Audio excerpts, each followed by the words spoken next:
À vol d'oiseau, ce petit coin de paradis se situe à 2h30 de Libreville.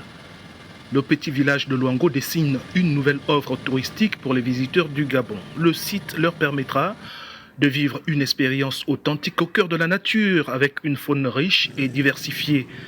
La première phase du programme de développement Safari Gabon a déjà fait sortir de terre quelques lodges pour un coût total de plus de 13 milliards de francs CFA, soit près de 20 millions d'euros. Les ouvriers locaux sont à la tâche depuis quelques semaines. Là, nous sommes en phase, on pose des portes, après on pose les finitions, et etc. Il y a beaucoup à faire. C'est bon. La vie est belle ici. Le métier, il est bon. C'est important. Moi, j'ai fait 2 ans de formation professionnelle Makoko. Et aujourd'hui, je me trouve ici sur site.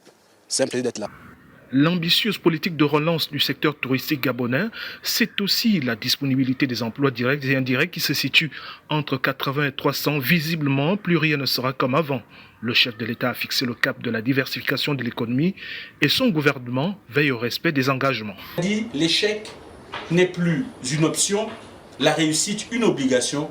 Il nous faut être sur le terrain pour vérifier exactement que les projets qui nous sont proposés sont générateurs d'emplois et sont aux standards internationaux.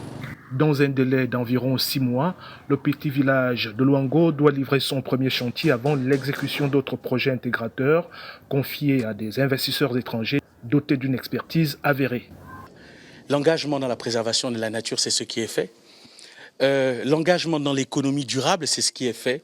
Et je peux vous assurer que le président de la République est bien dans sa démarche de faire du Gabon un pays géopolitiquement intégrateur, économiquement durable et culturellement diversifié. Et c'est là que l'on voit la qualité des investisseurs qui ne cherchent pas simplement à déployer quelques petites cases pour avoir quelques devises, mais qui développent un site totalement intégré où on aura l'eau potable à travers des forages de haute facture, où on aura la capacité de pouvoir accueillir des personnes à travers un aéroport aux standards internationaux. C'est pourquoi vous pouvez constater que le tourisme est bien évidemment un secteur très transversal. Le tourisme gabonais est tout aussi impacté par la crise sanitaire du Covid-19, à l'image d'autres pans de l'économie nationale.